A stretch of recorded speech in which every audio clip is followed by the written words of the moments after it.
Disparities in contraception and unintended pregnancy. Access to birth control has historically been an issue, beginning with what has been called an uncommonly silly law. In 1873, the Comstock Law was passed, prohibiting anything to do with contraception to go through the U.S. mail. Some states banned distribution of contraception, and Connecticut criminalized its use. Despite its law, affluent women used the black market to obtain contraception devices through their private physicians. In 1916, Margaret Sanger was arrested for opening a clinic providing contraception to low-income women in Brooklyn. She fought for years to have restrictions on birth control removed. In 1965, Griswold v. Connecticut stated that Connecticut's law discriminated against low-income women since they didn't have the means to pay for private physicians, alluding to the fact that private physician offices were not policed and the law was not enforced, even though raiding clinics providing care for low-income women was common. This case ruling was only partially successful in that it only addressed the rights of married women. Griswold v. Connecticut led the way for additional cases on women's rights to birth control, one being Eisenstadt and Baird.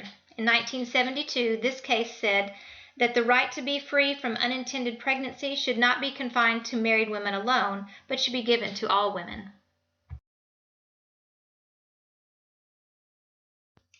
Did you know that there is limited availability in low-income and ethnic minority communities? That high cost prevents many of these women from consistently using birth control? That 30% of drugstores are still imposing an age restriction and are requiring an ID for emergency contraception, even though these restrictions have been legally lifted or are no longer required?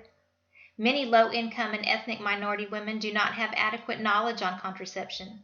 Many adolescents needing birth control do not have transportation to and from drugstores or clinics and may be covered under their parents' insurance, so confidentiality is an issue.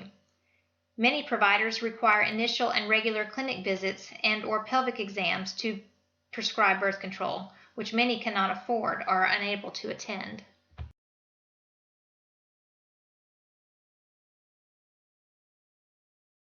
Did you know that low-income women are 5 times? So why are unintended pregnancies such a big deal? Unintended pregnancies cost the American public a staggering $21 billion in 2010 alone. This cost includes prenatal care, labor and delivery, postpartum care, and 1 year of infant care. Women with unintended pregnancies are more likely to delay prenatal care. They are less likely to breastfeed. They have a higher risk for maternal depression and are at greater risk of suffering from intimate partner physical violence while pregnant. Another reason unintended pregnancy is a big deal is the babies that are born. Babies of unintended pregnancies are at greater risk for birth defects, low birth weight, poor health during childhood, and this includes behavioral, mental, and physical health.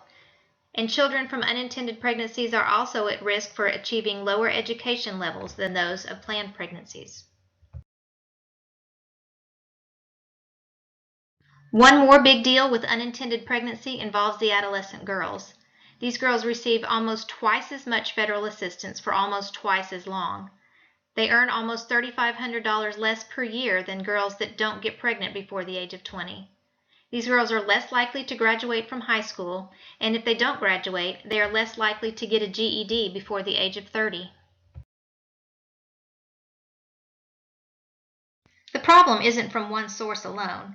Patients may have a negative interpretation of contraceptive counseling, especially African American women.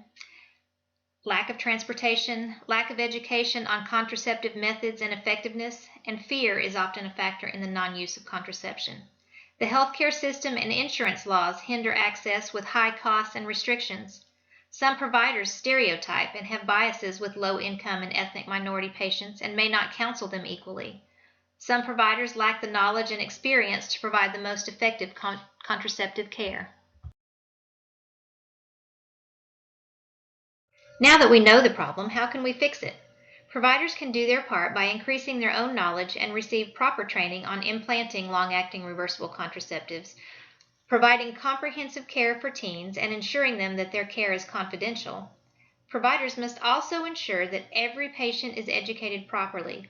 The education must be comprehensive, accurate, and age-appropriate. Every clinic visit should be a teachable moment. Providers should also be aware of the contraceptive methods that are covered by insurances. Some states are making oral contraceptives more easily accessible. Still, less than half have enhanced laws on birth control. These enhancements include coverage of birth control without a copay or deductible. This is in effect in 15 states. Over-the-counter medication coverage without a prescription, limited to emergency contraception only, is in effect in 8 states. Pharmacists prescribe birth control pills is in effect in 13 states, including Tennessee. And insurance coverage of a 12-month supply of birth control pills is in effect in 18 states. In order to be proactive rather than reactive to the disparity of unintended pregnancy, long-term pregnancy prevention is key. Long-acting reversible contraception is the most effective method. These do not require timely daily dosing, monthly prescription refills, and have fewer contraindications. The Affordable Care Act is increasing the coverage of long-acting reversible contraception, making them a feasible and effective option. These include intrauterine devices and subdermal implants. The best approach to eliminating this disparity is to optimize women's choices when it comes to reproductive planning by discussing all contraceptive method options and be sure to include her perceived barriers in the conversation. Thank you for watching.